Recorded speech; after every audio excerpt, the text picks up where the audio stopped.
आसिम और आप देख रहे हैं डॉक्टर आसिम लेक्चर्स मेरा यूट्यूब चैनल यूट्यूब के ऊपर।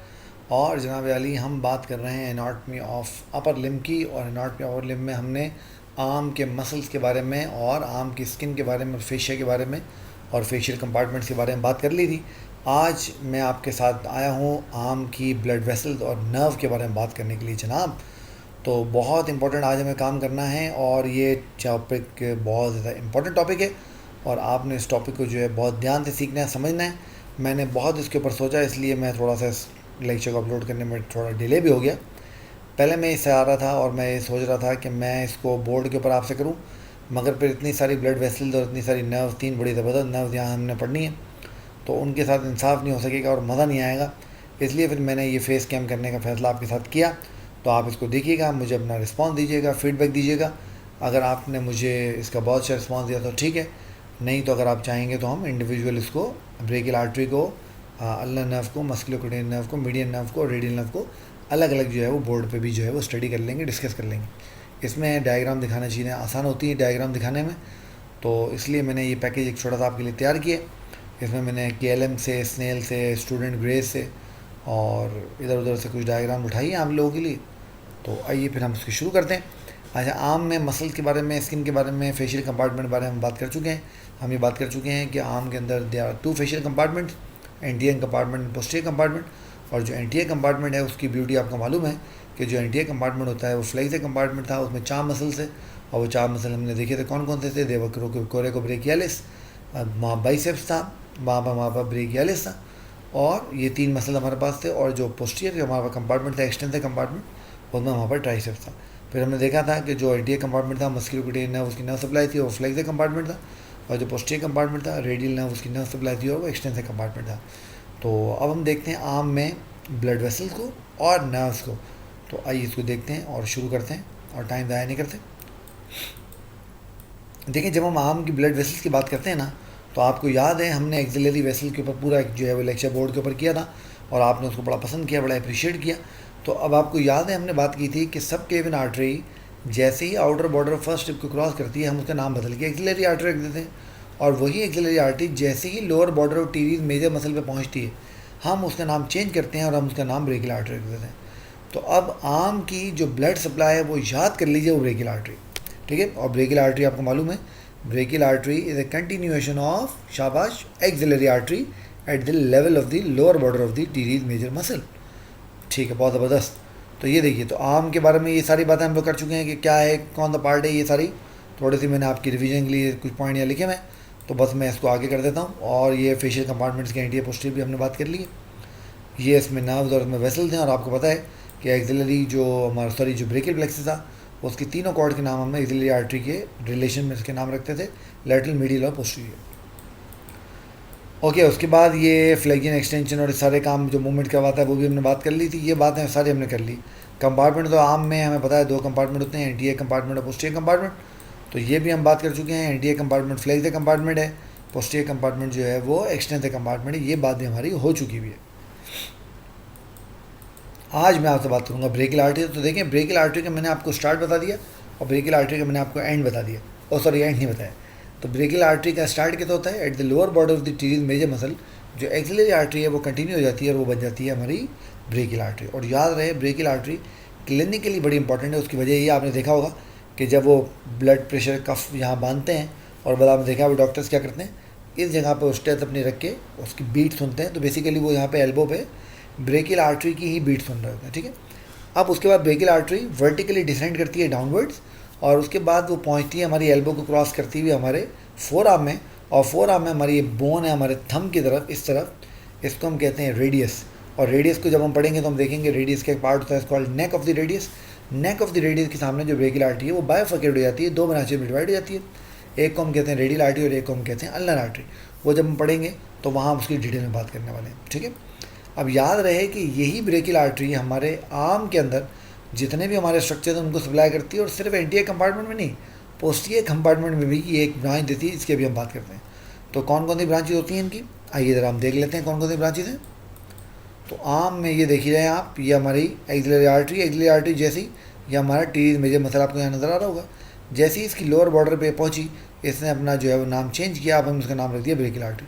और आप देख रहे हैं ब्रेकियल आर्टरी बिल्कुल क्लोज प्रॉक्सिमिटी में चल रही है बाइसेप मसल्स के, और ये बाइसेप का जो हमारा शॉर्ट हेड है उसके जो है साथ बिल्कुल चल रही है, और एल्बो पे पहुंच के ये बाइसेप्स के मीडियल साइड से होती हुई जो है वो सुपरफिशियल हो गई, और यहीं पे वो डॉक्टर अपना स्टेथोस्कोप रख के ब्लड प्रेशर भी रिकॉर्ड करते हैं, तो सुनते हैं उसकी बीटिंग को, कोराटोकोफ साउंड जिनको हम कहते हैं। ठीक है, फिर आप देख रहे हैं ये रेडियस है, रेडियस की नेक है, और रेडियस की नेक के सामने बाइफेकेट होती हुई भी आपको नज़र आ रही होगी। उसके बाद जब ये नेक के में बाइफेकेट हो गई तो देखें जो रेडियल साइड पे गई वो रेडियल आर्टरी है, और जो अल्नर साइड पे गई वो अल्नर आर्टरी है। बहुत इंपॉर्टेंट है, हम आगे चल के बात करेंगे, क्योंकि पूरे के पूरे अपर लिम्ब की जो सप्लाई है वो इसी तरह से हम ट्रेस करते हुए हैंड तक पहुँच जाएंगे।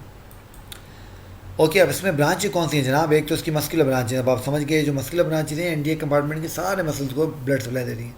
न्यूट्रिएंट ब्रांच, अब आपको पता है bone is a living structure, और बोन को खुद भी जो है वो ज़रूरत होती है न्यूट्रिशन की, तो याद कर लीजिए जो ह्यूमरस है, ह्यूमरस की जो न्यूट्रिएंट आर्टरी है जो ह्यूमरस को ब्लड सप्लाई करती है वो ब्रेकियल आर्टरी की ब्रांच होती है।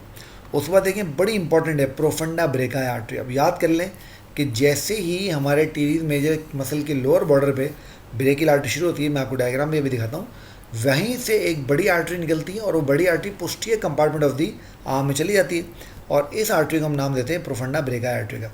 और यही प्रोफंडा ब्रेकाई आर्टरी हमारे पोस्टीरियर कंपार्टमेंट की जो है वो मेन ब्लड सप्लाई। इसका मतलब ये हुआ कि हमारे आर्म का एंटीरियर कंपार्टमेंट हो या पोस्टीरियर, बेसिकली उसकी ब्लड सप्लाई ब्रेकियल आर्टरी से ही आ रही है। ठीक है, उसके बाद दो ये अल्नर कोलेटरल आर्टरी देती है। इसको अल्नर कोलेटरल आर्टरी इसलिए कहते हैं क्योंकि ये अल्नर नर्व के साथ चलती हैं। कोलेटरल मतलब बराबर वाली, तो ये अल्नर नर्व के साथ चलती हैं, that why they are called ulnar collateral artery. मैं अभी आपको इनकी डायग्राम में दिखाता हूँ। अब देखिए ये आपके सामने एक डायग्राम मैंने निकाली, और ये डायग्राम हमने निकाली है स्टूडेंट ग्रेस से। तो यहाँ पर आप देख रहे हैं ये हमारी एक्सिलरी आर्टरी थी, जैसे ही इसने आउटर बॉर्डर क्रॉस की,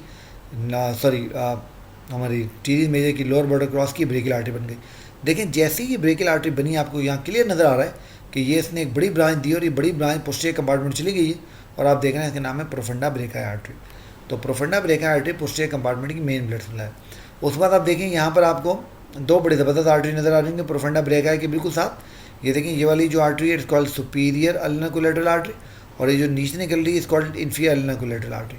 तो ये superior inferior ulnar collateral arteries जो हैं ये अल्नर नर्व के साथ ट्रैवल कर रही होती हैं, that why they are called ulnar collaterals. उसके साथ साथ आप यहाँ देख रहे हैं कि ये एक और ब्रांच निकल रही है, और ये ह्यूमरस के अंदर जा रही है, तो basically this is the nutrient artery of the humerus. ठीक है, तो ये आपको बहुत अच्छे से बात समझ में आ गई होगी। उसके बाद यही चीज़ आप देखें, ये हमारा टीरीज मेजर मसल है, ये इसका लोअर बॉर्डर है। जैसे ही एक्सिलरी आर्टरी ने टीरीज मेजर मसल का लोअर बॉर्डर क्रॉस किया, now it became the axillary artery. और देखें जैसी एक्सिलरी आर्टरी बनी इसने ये इतनी बड़ी branch the, and this branch is called profunda brachii artery. और ये profunda brachii artery posterior compartment चली गई, आप देख रहे हैं ह्यूमरस के पीछे आपको दिखाई है इन्होंने। उसके बाद ये आपको सुपीरियर इंफीरियर अल्नर कोलेटरल नज़र आ रही है, और ये न्यूट्रिएंट आर्टरी आपको ह्यूमरस की यहाँ पर नज़र आ रही है। तो ये हमारी मेन आर्टीरियल सप्लाई थी, और इस मेन आर्टीरियल सप्लाई को हम नाम देते हैं किसका? ब्रेकियल आर्टरी का। उसके बाद हमारे एंटीरियर कंपार्टमेंट की जो नर्व है इट्स कॉल्ड मस्कुलो कुटेनियस नर्व। अब देखिए नाम भी गौर करें, मस्कुलो क्योंकि ये मसल्स को सप्लाई कर रही है, और एंटीरियर कंपार्टमेंट के तीनों मसल्स की नर्व सप्लाई है, बाइसेप्स की भी, कोरेकोब्रेकियालिस की भी, और ब्रेकियालिस की भी। इसका मतलब ये हुआ कि अगर खुदा न खास्ता मस्कुलो कुटेनियस नर्व डैमेज हो गई तो हमारा जो एंटीरियर कंपार्टमेंट है which is the flexor compartment, ये पैरालाइज हो जाएगा। अच्छा, एक और बात ध्यान में रखनी है, इसको मस्कुलो कुटेनियस नर्व क्यों कह रहे हैं? क्योंकि आप पढ़ेंगे कि जब ये टर्मिनेट होती है तो हमारे फोर आर्म में लेटरल कुटेनियस नर्व होती है, फोर आर्म बन के टर्मिनेट हो जाती है। यानी हमारा जो फोर आर्म है उसका जो लेटरल एस्पेक्ट है, ये थंब वाला एस्पेक्ट, इसकी जो स्किन की और फेशिया की सेंसेशन है वो भी मस्कुलो कुटेनियस नर्व के पास है, that why it's called मस्कुलो cutaneous nerve. ना वो आपको याद होगा हमने ब्रेकियल प्लेक्सस वाला जो है वो लेक्चर किया है, आपने बड़ा उसको पसंद किया है, और बड़ी मुझे खुशी हुई, और आपने मुझे इनकरेज किया कि मैं उसके बाद सर्वाइकल प्लेक्सस पे भी लेक्चर करूँ। और मैं इंशाल्लाह बहुत जल्द लंबर और सैक्रल प्लेक्सस के ऊपर भी लेक्चर करने लगा हूँ। तो अब आपने ध्यान में रखना है कि हमारा जो मस्कुलो कुटेनियस नर्व है, ये जो हमारी लेटरल कॉर्ड थी, आपको याद होगा मैंने आपको उसका फार्मूला बताया था, it was L and M, और वो एम लेड अपना एल इज़ फॉर शाबाश lateral division of the median nerve, L is for lateral जो है पेक्टोरल नर्व, ज़बरदस्त, and M is for musculocutaneous nerve. तो ये वहाँ से हमने इसको उठाया। तो root value C5, C6 and C7।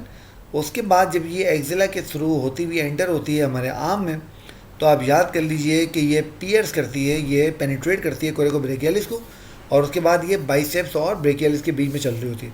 मैं भी आपको उसका डायग्राम दिखाता हूँ ताकि आपको बात समझ आए। इसका मतलब ये हुआ कि जब तक मैं बाइसेप्स को रिमूव नहीं करूँगा मुझे मस्कुलोस्केलेटल नर्व आर्म में नज़र नहीं आएगी। उसके बाद नर्व नीचे पहुँचती है और बाइसेप के टेंडन जो होता है उसके लेवल पे जो है वो इमर्ज आउट होती है और उसके बाद ये स्किन और फेशिया ऑफ फोर आर्म को सप्लाई करती है और लेटरल क्यूटेनियस नर्व होती है फोर आर्म बन जाती है। अब ज़रा इस डायग्राम को आप देखिए, क्लियर आपको नज़र आ रहा है ये muscle, this is called brachialis, ये मसल नज़र आ रहा है, दिस इज बाइसेप। और देखें ब्रेकियालिस तो बाइसेप के बीच में जो पेस्ट हुई ये जो नर्व है this is the musculoskeletal nerve. फिर आप आगे देखें, आगे चल के ये बाइसेप का टेंडन आपको नज़र आ रहा है, ये रहा, ये बाइसेप के टेंडन की लेटरली इमर्ज हो रही है ये रही, और यहाँ पर ये इमर्ज हो रही है as a lateral cutaneous nerve of the forearm. तो ये anterior compartment of the arm के सारे मसल को भी सप्लाई कर रही है और फिर फोर आर्म में ये लेटरल साइड को क्यूटेनियस जो है वो नर्व सप्लाई भी दे रही है। तो इसलिए इस कॉल्ड मस्कुलोस्केलेटल नर्व। और आपको पता, मैंने बता दिया, अगर खुदा ना खाता डैमेज होती है तो हमारा जो एंटीरियर कंपार्टमेंट की फ्लेक्जन वाली एबिलिटी वो ख़त्म हो जाएगी और यहाँ परमानेंटली एक्सटेंड हो जाएगा ट्राइसेप्स की एक्शन की है। तो नंबर 2 हमें एनेस्थीसिया हो जाएगा, हमें सेंसेशन बंद हो जाएगी lateral side of the four arm में फील होना। उसके बाद इसकी जो ब्रांचेज हैं वो हमने ऑलरेडी डिस्कस कर चुके हैं, बात कर चुके हैं। एक तो मस्कुलर ब्रांचेज हैं जो तीनों मसल सप्लाई कर रही हैं, क्यूटेनियस ब्रांच हमने बात की lateral cutaneous nerve of the four arm, और हमने बात की थी हिल्टन लॉ की, आपको याद है हमने बात की थी हिल्टन लॉ में हमने बात की थी कि किसी भी मसल की जो नर्व सप्लाई होती है वो मसल जिस जॉइंट पे एक्शन कर रहे होते हैं वो उस जॉइंट की भी नर्व सप्लाई होती है। तो देखें ये जो आपके मसल्स हैं anterior compartment of the arm के, ये फ्लेक्सर हैं एल्बो के, तो देखिए मस्कुलोस्केलेटल नर्व आपकी एल्बो जॉइंट की भी आर्टिकुलर जो है वो ब्रांच है, यानी ये एल्बो जॉइंट को भी नर्व सप्लाई देती है। तो यहाँ पर आपको क्लियर नज़र आ रही है, देखें ये रहा बाइसेप और ये रहा ब्रेकियालिस। तो देखें बाइसेप को हमने यहाँ पे कट किया तब जाके हमें मस्कुलोस्केलेटल नर्व नज़र आई। फिर देखें ये बाइसेप का हमारा टेंडन है, ये इसके लेटरल साइड से एक्सपेक्ट हुई, इमर्ज आउट हुई, और जब इमर्ज आउट हुई तो इमर्ज हुई as a lateral cutaneous nerve होती फोर आर्म। तो ये बात आपने ध्यान में रखनी है। यहाँ से भी आप देख सकते हैं कि ये बाइसेप देखें, बाइसेप की बेली को उन्होंने कट किए और जब बाइसेप की बेली कट हुई है तो इस स्नेल का डायग्राम आपको नज़र आ रहा है। तो बाइसेप और ब्रेकियालिस के बीच में ये जो नर्व है this is the musculoskeletal nerve. फिर ये बाइसेप के टेंडन की लेटरली इमर्ज हो रही है as a lateral cutaneous nerve of the forearm. अच्छा, मीडियन नर्व के बारे में आप ये बात याद कर लीजिए। हमने पढ़ा था कि मीडियन नर्व लेटरल कॉर्ड से इसका लेटरल डिवीजन राइज होता है, मीडियल कॉर्ड से इसका मीडियल डिवीजन राइज होता है, दोनों आपस में मिल जाते हैं और जो है मीडियन नर्व बनाते हैं। अब याद रहे कि मीडियन नर्व की आर्म में कोई भी सप्लाई नहीं, आर्म से ये सिर्फ पास होती है। कैसे पास होती है आप याद कर लीजिए कि जब हम ब्रेकियल आर्टरी को देखेंगे तो upper part of the arm में ये ब्रेकियल आर्टरी की लेटरल होगी, मिड में ये उसको पीछे से क्रॉस करेगी और lower part of the arm में ये उसके मीडियल जो है वो प्रेजेंट होगी। ये मैंने पूरा इसके अंदर लिख दिया है, तो जब आप पढ़ेंगे तो आपको ये समझ में भी साथ साथ आ जाएगा। याद रहे मीडियन नर्व सिर्फ आर्म से पास होती है, ये आर्म के किसी भी स्ट्रक्चर को नर्व सप्लाई नहीं देती। ये बात आपने बहुत अच्छे से याद रखनी और भूलनी नहीं है। अब यहाँ पर आप देख सकते हैं कि ये आपकी आर्टरी है और आप ये देख रहे हैं ये आपकी मीडियन नर्व है। ये ऊपर वाले पार्ट में इसके लैटरल थी, फिर लैटरल थी इसके पीछे से होती हुई आई और ये इसके मीडियल साइड पे यहाँ पर आपको मीडियन नर्व जो है ब्रेकियल आर्टरी की नज़र आ रही है। तो देखें ये आपकी ब्रेकियल आर्टरी है, ये लैटरल एस्पेक्ट है, तो upper part of the arm में ये इसके लैटरल है, देन इसने क्रॉस किया इसको और देन क्रॉस करके ये इसके मीडियल साइड पर आ गए। तो ये मीडियन नर्व है, सप्लाई कुछ भी नहीं कर रही, सिर्फ वहाँ से पास होकर आगे की तरफ जा रही है, क्योंकि जिस स्ट्रक्चर को सप्लाई करना है वहाँ तक पहुँचने का रास्ता आर्म से, एल्बो से और फोर आर्म से होते हुए जाएगा। ठीक है, यहाँ पर भी आप देख सकते हैं ये हमें ब्रेकियल आर्टरी नज़र आ रही है। तो देखें अपर हाफ में ये उसके लेटरल है, देन इसने उसको क्रॉस किया, क्रॉस करके ये उसके मीडियल आ गए। तो ये हमारी मीडियन नर्व है। Now same is true with ulnar nerve. जब हम अल्नर नर्व को देखते हैं तो हमें पता लगता है कि अल्नर नर्व भी जो आपको पता है medial cord of the brachial plexus की ब्रांच थी, हमने पढ़ा था ना, उसका फॉर्मूला क्या था, हमने फॉर्मूला पढ़ा था UM तो वहाँ पर जो यू था वो अल्नर नर्व के लिए था। अब अल्नर नर्व ने भी याद कर लीजिए आर्म में किसी स्ट्रक्चर सप्लाई नहीं करना। तो होता क्या है कि ये वर्टिकली डिसेंड करती है along with the brachial artery, तो मिड आर्म तक ये पहुँचती है। मिड आर्म में ये जो फेशियल का अपना इंटर हमारा मस्कुलर सेप्टम था जो कि हमारे आर्म को एंटीरियर पोस्टीरियर कंपार्टमेंट में डिवाइड कर रहा था, उसको पेयर करती हुई पीछे चली जाती है और पीछे से जाके फिर ये आप देख रहे हैं मेरे आर्म में ये जो आपको स्ट्रक्चर नज़र आ रहा है, now this is called medial malleolus, क्योंकि ये छोटी उंगली की तरफ है। आप देख रहे हैं ये मेरी लिटिल फिंगर है, तो यहाँ से मैं इसको ट्रेस करता हुआ आ रहा हूँ। तो ये मेरा मीडियल साइड है, मीडियल मेलुलस है। इसके पीछे अगर आप यहाँ पे अपने हाथ लगाएंगे तो यहाँ पर आपको ये कॉर्ड सी एक फील हो जाएगी, now this cord is ulnar nerve. तो आपने देखा है बहुत सारे बच्चे क्या करते हैं, शरारत करते हैं, वो आते हैं पीछे यहाँ पर टैप करते हैं और एकदम जो है हाथ में करंट लगता है। तो बेसिकली वो करंट जो है अल्नर नर्व को टैप करने से अल्नर नर्व में इलेक्ट्रिकल एक्टिविटी होती है और उससे वो फील होता है। इसलिए ये बात भी आपने याद रखनी है कि अगर ये मीडियल एपिकोंडाइल कभी टूटा, फ्रैक्चर हुआ, तो इसके पीछे अल्नर नर्व पड़ी, अल्नर नर्व से डैमेज हो सकती है। मीडियन नर्व की तरह अल्नर नर्व ने भी आर्म में किसी स्ट्रक्चर को नर्व सप्लाई नहीं देनी, ये बात याद रखिए। तो आर्म में नर्व सप्लाई देती हैं कौन? मस्कुलोक्यूटेनियन नर्व और रेडियल नर्व। मीडियन नर्व और अल्नर नर्व सिर्फ यहाँ से पास होती हैं। रेडियल नर्व की भी मैं पोस्टीरियर कंपार्टमेंट में आपसे बात करता हूँ, ठीक है। ये देखिए यहाँ पर आपको क्लियर बिल्कुल नज़र आ रही होगी जनाब अली, ये हमारी अल्नर नर्व आपको नज़र आ रही है। ये अल्नर नर्व ये ब्रेकियल आर्टरी की मीडियल साइड पे वो चलती जा रही है, चलती जा रही, चलती जा रही, चलती जा रही, चलती जा रही। ये देखें हमें सेप्टम नज़र आ रहा है। मिड लेवल पहुँच के इसने सेप्टम पियर्स किया, पियर्स करके पोस्टीरियर कंपार्टमेंट चली गई। यहाँ पर अब ये आपको नज़र आ रहा है मीडियल मेल्युलस, और देखें मीडियल मेल्युलस कह रहा हूँ, medial condyle, medial epicondyle of the humerus. और ये मीडियल जो है, सॉरी मैं बार बार उसको मीडियल मेरे ख्याल मेल्युलस बोल गया हूँ। मेल्युलस जो है फुट लेग में होता है, ये medial epicondyle of the humerus है। तो ये मीडियल एपिकोंडाइल के पीछे ये देखें ये अल्नर नर्व यहाँ पर आपको नज़र आ रही है। तो ये बात आपने बहुत अच्छे से ध्यान में रखनी है, ठीक है। यहाँ पर भी आप इसको देख सकते हैं, ये अल्नर नर्व आपको नज़र आ रही है। ये अल्नर नर्व इसके ये ब्रेकियल आर्टरी के मीडियल साइड पे डिसेंड करती हुई आ रही थी। मिड लेवल पहुँच के इसने ये इंटरमस्कुलर सेप्टम को जो है पियर्स किया मीडियल साइड पे, और उसके बाद ये देखें आप ये मीडियल एपिकोंडाइल के पीछे चली गई भी। तो अगर कभी ये मीडियल एपिकोंडाइल खुदा न खास्ता फ्रैक्चर हुआ तो ये अल्नर नर्व को डैमेज यहाँ पर कर सकता है, ये बात याद रखनी। ओके, तो ये हमने बात कर ली हमारे एंटीरियर कंपार्टमेंट की। तो मस्कुलोक्यूटेनियन नर्व मसल को सप्लाई करेगी, हमारे कोरेकोब्रेकियलिस को पियर्स करके बाइसेप और ब्रेकियलिस के बीच में आ जाएगी, वहाँ से फिर आगे जाएगी, बाइसेप के टेंडन के लेटरल साइड से इमर्ज आउट होगी और lateral cutaneous nerve of the forearm बन जाएगी। मीडियन नर्व अपर पार्ट में ब्रेकियल आर्टरी के लेटरल थी, फिर उसने ब्रेकियल आर्टरी क्रॉस किया, लोअर हाफ में उसके मीडियल हो गई, ठीक है। अल्नर नर्व अपर हाफ में ब्रेकियल आर्टरी की मीडियल थी, मिड लेवल पहुँच के उसने मीडियल इंटरमस्कुलर सेप्टम को पियर्स किया, पोस्टीरियर कमांड चली गई और जो हमारा medial epicondyle of the humerus है उसके पीछे होती हुई हमारे फोर आर्म में एंटर हो गई। मीडियन नर्व ने और अल्नर नर्व ने आर्म में कुछ सप्लाई नहीं करना, आर्म में जो सप्लाई देनी है वो मस्कुलोक्यूटेनियन नर्व देनी है और पोस्टीरियर कंपार्टमेंट में रेडियल नर्व देनी है। अब हम बात करते हैं प्रोफंडा ब्रेकाई की थोड़ी सी, और बात करते हैं रेडियल नर्व की। तो पोस्टीरियर कंपार्टमेंट आपको मालूम है एक्सटेंसिव कंपार्टमेंट है, सिर्फ एक मसल था उसमें, ट्राइसेप था, उसकी हमने बात कर ली थी। यहाँ पर एक जो आर्टरी होगी वो प्रोफंडा ब्रेकाई आर्टरी होगी और जो नर्व होगी वो रेडियल नर्व होगी, ठीक है। अब जब रेडियल नर्व को हम देखते हैं तो आपको याद है रेडियल नर्व जो है वो posterior cord of the brachial plexus की ब्रांच है। मैंने आपको फॉर्मूला याद करवाया था स्टार्स का, उस स्टार्स में जो आर था वो हमारा रेडियल नर्व के लिए था। जब हम रेडियल नर्व की बात करते हैं तो रेडियल नर्व हमारे पोस्टीरियर कंपार्टमेंट के अंदर प्रेजेंट होती है, और रेडियल नर्व जब हमारे ह्यूमरस के साथ कॉन्टैक्ट में आती है तो ह्यूमरस में हम एक पढ़ेंगे ग्रूव होती है कॉल्ड स्पायरल ग्रूव, या हम उसको रेडियल ग्रूव भी कहते हैं, और ये mid shaft of the humerus में होती है।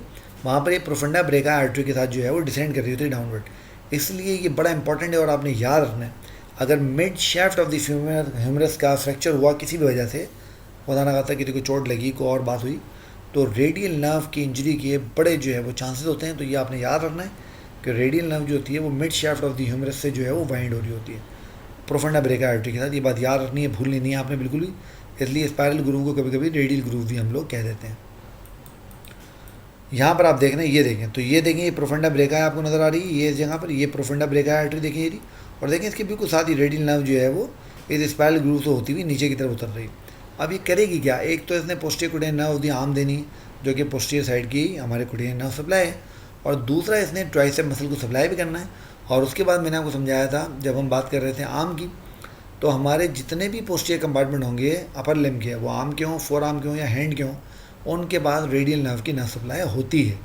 तो ये बात आपने याद रखनी है, भूलनी नहीं है, ठीक है। अब रेडियल नर्व जो होती है इसका आप याद कर लीजिए, बहुत इंपॉर्टेंट है लेवल याद रखना, क्योंकि इसमें आप डिफरेंट लेवल्स पे देख के डिफरेंट जो है वो लेवल ऑफ इंजरी को आइडेंटिफाई कर सकते हैं रेडियल नर्व की बड़े आराम से। तो ये मैंने कुछ यहाँ पर पॉइंट लिखे हैं, आप इसको पढ़िएगा। मैं रेडियल नर्व की क्लिनिकल का आपके साथ अलग एक लेक्चर करूँगा, क्योंकि ये बहुत इंपॉर्टेंट है और ये एग्जाम में अक्सर सवाल पूछ लेते हैं। तो उसमें फिर हम बात करेंगे कि किस लेवल पे हम क्या जो है वो डैमेज देखें तो हमें पता लग जाए कि ये रेडियल नर्व का डैमेज हुआ है। और आपने याद रखना है, इस वक्त मैं इसको इसलिए नहीं करना चाह रहा हूँ क्योंकि इसमें हमारा कुछ एरिया फोर आर्म का और हैंड का भी इन्वॉल्व होता है, तो इसलिए मैं भी उसकी बात नहीं कर रहा। जब हम फोर आर्म और हैंड कर लेंगे उस बार रेडियल नर्व की जो क्लिनिकल है उसकी मैं आपसे अलग से पूरा लेक्चर करूँगा, बात करूँगा, और बहुत इंपॉर्टेंट है। हो सकता है हम उसको ब्रेकियल प्लेक्सी के साथ ही कर लें, क्योंकि ब्रेकियल प्लेक्सिस की क्लिनिकल इंजरीज भी हमें करनी है, वो भी बहुत इंपॉर्टेंट है। तो उसको उसके साथ करेंगे या अलग से कर लेंगे, बल्कि करेंगे बाद में जब हम फोर आर्म और हैंड कर चुकेंगे तब। तो यहाँ पर भी आपको प्रोफंडा ब्रेका और रेडियल आर्टरी बिल्कुल साथ साथ चलती हुई नज़र आ रही है। अच्छा, अल्लाह ना हमने बात की कि वैसे तो ये एंटीरियर कंपार्टमेंट आर्म में थी, बट मिड लेवल पे इसने मीडियल इंटरमस्कुलर सेप्टम को पियर्स किया था और ये पोस्टीरियर कंपार्टमेंट में चली गई थी और फिर ये medial epicondyle of the humerus के पीछे से पास हो रही थी। याद रहे, सप्लाई कुछ भी नहीं करेगी, सिर्फ रास्ता है वहाँ से फोर आर्म में एंटर हो जाएगी। प्रोफंडा ब्रेका आर्टरी जो है हमने बात की थी कि ये हमारे ब्रेकियल आर्टरी की जो ओरिजिन होती है फ़ौरन वहाँ से अराइज होती है और posterior compartment of the arm में चली जाती है और वहाँ पर ये सारे मसल्स को, स्किन को, सबको सप्लाई करती है। और साथ साथ जो एल्बो पे जो एनास्टोमोस बनती है हमारी, जो कि हमारे एल्बो को वायबल रखती है, खुदा ना खास्ता अगर एक वेसल बंद हो जाए तो एनास्टोमोस के थ्रू वहाँ पे काम चलता रहे, उसमें भी ये अपना पार्ट प्ले करती है। Superior inferior ulna collateral artery दोनों आपको याद है ब्रेकियल आर्टरी की ब्रांचेस थी, ये भी थोड़ा सा अपना पार्ट यहाँ पर प्ले करती हैं और यहाँ पर एल्बो के अराउंड ये एनास्टोमोस बनाने में अपना पार्ट प्ले करती हैं। तो यहाँ पर ये आपको नज़र आ रही है, प्रोफंडा ब्रेका आर्टरी भी नज़र आ रही है और आपको ये सुपीरियर और इन्फीरियर अल्ना कोलेटरल भी नज़र आ रही होंगी। तो बच्चों, इसके साथ ही हमने कंप्लीट कर लिया हमारा आर्म का पूरा पोर्शन और ये आपने देख लिया। और मैं चाह रहा था कि मैं आपके साथ इसको बोर्ड पे डिस्कस करता, मगर बोर्ड पे मैं इतने अच्छे डायग्राम नहीं बना पाता, टाइम हमें बहुत लगता और हमें हर चीज़ को जो है अलग अलग इलेबरेट करना पड़ता। तो कंसाइज टाइम में इससे बेहतर तरीका मुझे को समझ नहीं आया। फिर भी मैं आपको जो है बिल्कुल मेरी तरफ से आपको दावत है, आप अच्छे तरीके से इसको देखिए। अगर ये आपको अच्छा समझ आ गया और बहुत अच्छा आपको लग रहा है तो बहुत ज़बरदस्त। अगर आपको नहीं समझ आया सही से और आप चाहते हैं कि मैं इंडिविजुअल उनकी आपसे बोर्ड पे बात करूं, जैसे हमने एक्सिलरी आर्टरी की और बाकी चीज़ों की बात की थी, तो आप नीचे जो कमेंट बॉक्स आ रहा है उसके अंदर जो है कमेंट कीजिए, मैं आपको रिस्पॉन्स भी करूँगा। कुछ सवाल है तो वो भी कमेंट में डालिए, मैं आपको जवाब दूँगा। और अगर कोई सजेशन आपके ध्यान में है तो वो भी कमेंट बॉक्स में लिखिए, मैं इंशाल्लाह आपको देखूँगा और फिर अमल करने की कोशिश करूँगा। आप मेरा चैनल देख रहे हैं, लाइक कर रहे हैं, सब्सक्राइब कर रहे हैं, बहुत ज़बरदस्त मेरा चैनल चल रहा है। और लाइक करते जाइए, सब्सक्राइब करते जाइए, अपने दोस्तों को बताते जाइए ताकि जिन्होंने अब तक इसको सब्सक्राइब नहीं किया है वो सब्सक्राइब करें। एक बार सब्सक्राइब जब आप कर लेते हैं तो बेल आइकन ज़रूर प्रेस करें, क्योंकि हम तकरीबन डेली बेसिस के ऊपर लेक्चर अपलोड करते हैं ताकि जो भी लेक्चर हम अपलोड करें नोटिफिकेशन आपको उसका मिल जाए। तो मुझे दीजिए इजाज़त, नेक्स्ट टाइम मैं आपसे मिलूँगा इंशाल्लाह शोल्डर जॉइंट के लेक्चर के साथ। तो अपना बहुत सारा ख्याल रखिए, तब तक अल्लाह हाफ़िज़।